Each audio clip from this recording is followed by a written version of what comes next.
أعوذ بالله من الشيطان الرجيم. بسم الله الرحمن الرحيم. وإذ قال ربك للملائكة إني جاعل في الأرض خليفة قالوا أتجعل فيها من يفسد فيها ويسفك الدماء ونحن نسبح بحمدك ونقدس لك قال إني أعلم ما لا تعلمون. وعلم آدم الأسماء كلها ثم عرضهم على الملائكة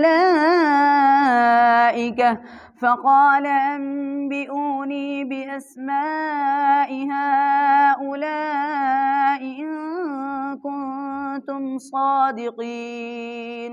قالوا سبحانك لا علم لنا إلا ما علمتنا إنك أنت العليم الحكيم. قال يا آدم أنبئهم بأسمائهم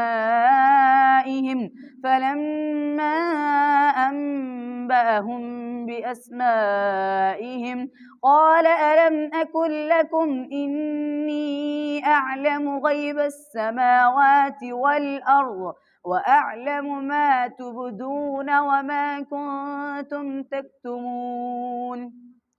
وإذ قلنا للملائكة اسجدوا لآدم فسجدوا إلا إبليس أبى واستكبر وكان من الكافرين.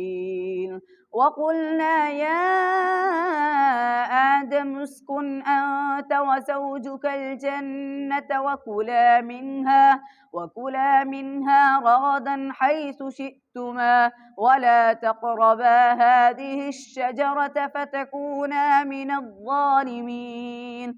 فأزلهما الشيطان عنها فأخرجهما مما كانا فيه وقلنا اهبطوا بعضكم لبعض عدو ولكم في الأرض مستقر ومتاع إلى حين.